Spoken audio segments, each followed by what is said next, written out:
Chers frères et sœurs, paix et bien dans le nom de notre Seigneur Jésus-Christ, une seule chose je nous propose aujourd'hui pour notre méditation, ne jamais donner ton arme à ton ami qui est fou. Dans l'évangile, Saint Matthieu nous dit, Jésus passait par les blés un jour de sabbat. Or, ses disciples eurent faim et ils se mirent à arracher des épis et manger. Les pharisiens voyant cela lui dirent, voici tes disciples font ce qui n'est pas permis de faire le jour du sabbat. Mes chers frères et sœurs, attention, il y a un danger.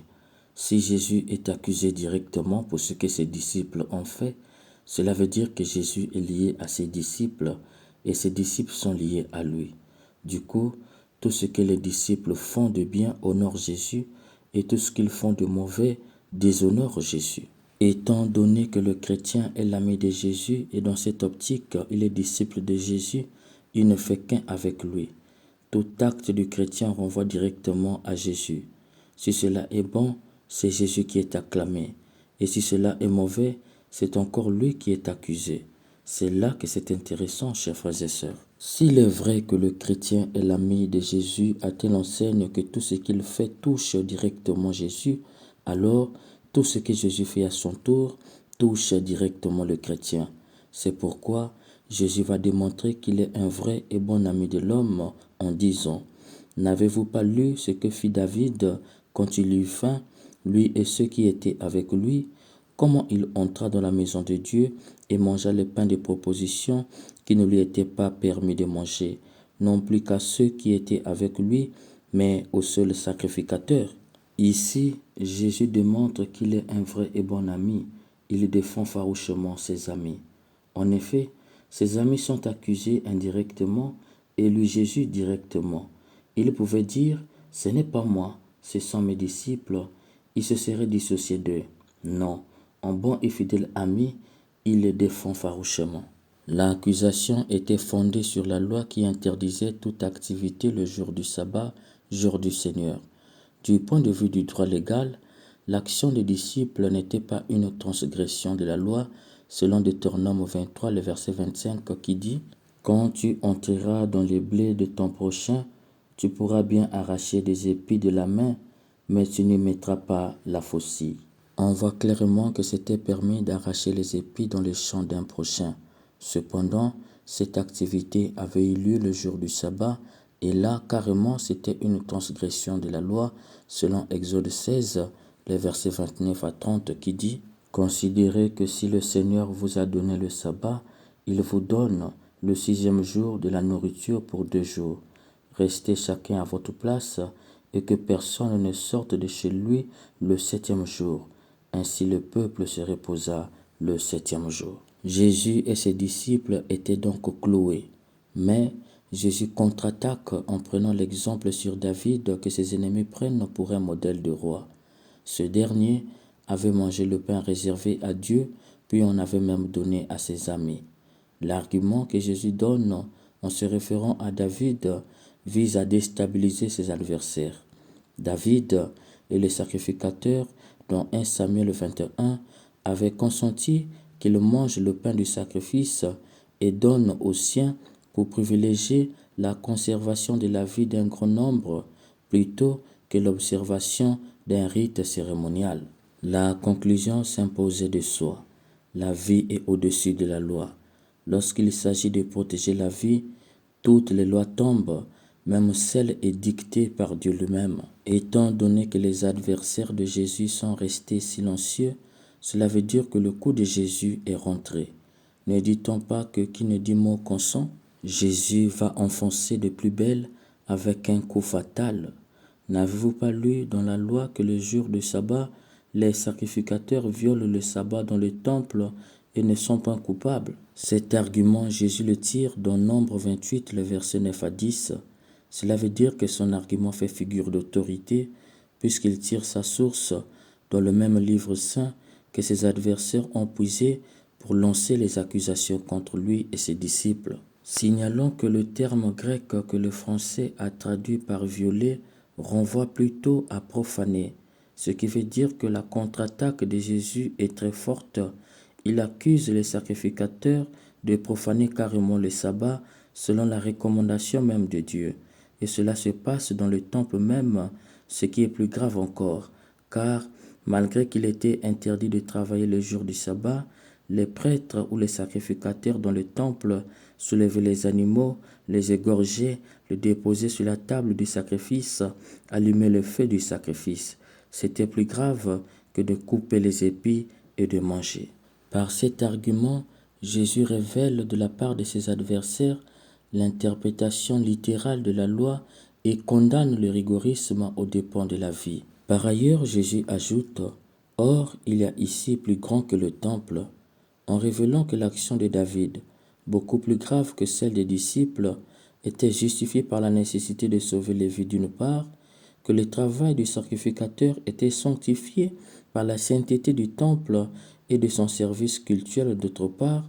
Jésus révèle que sa présence sur terre est présence de Dieu.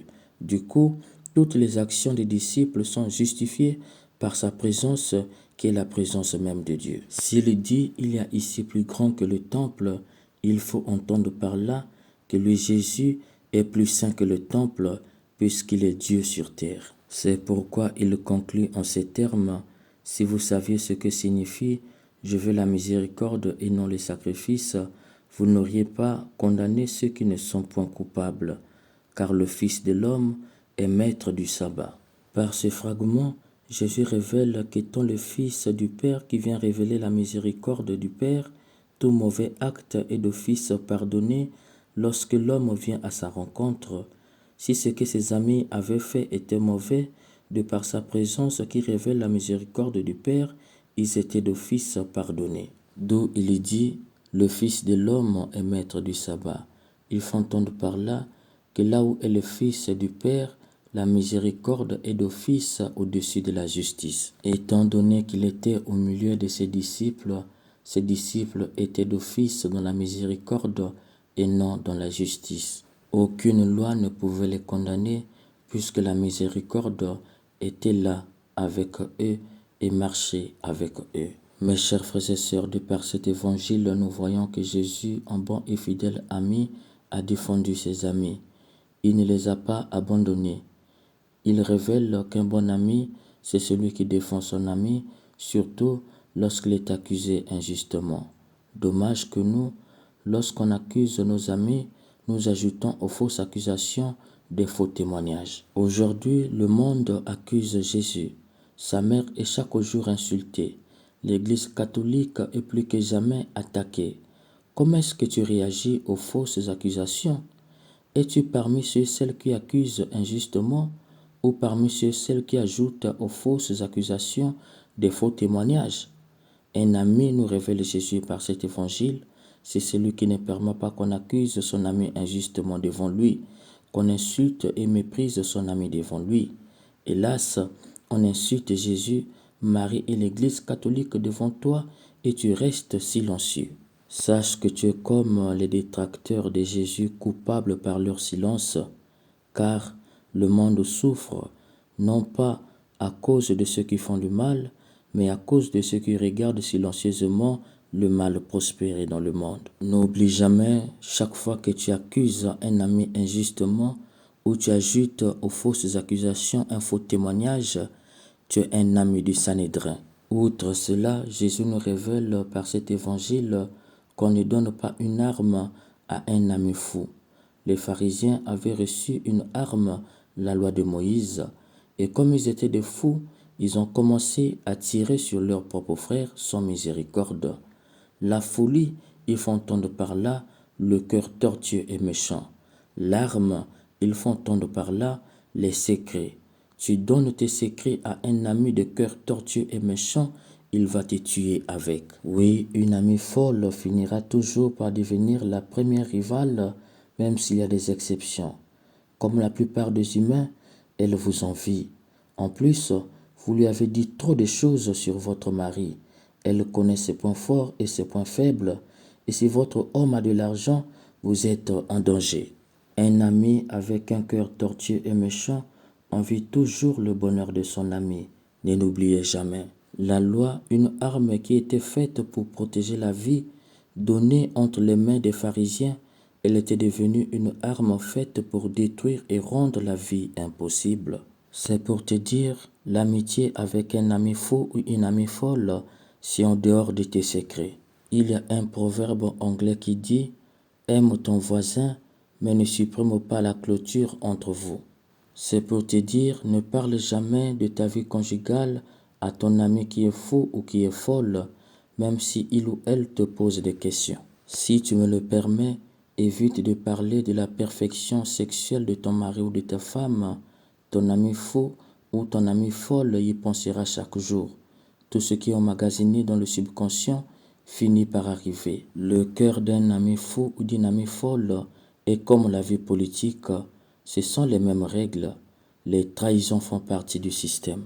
Un ami fou ou une amie folle n'a jamais de pitié. S'il y a une occasion de prendre votre place, il ou elle le fera sans miséricorde. Que l'Esprit Saint fasse de nous des amis à l'image de Jésus qui ne permettent jamais qu'on accuse nos amis devant nous injustement en y ajoutant de faux témoignages, qui nous éloigne des amis fous et folles afin que nous ne tombions pas dans la tentation de leur donner les armes qu'ils ou elles nous tueront avec. Amen.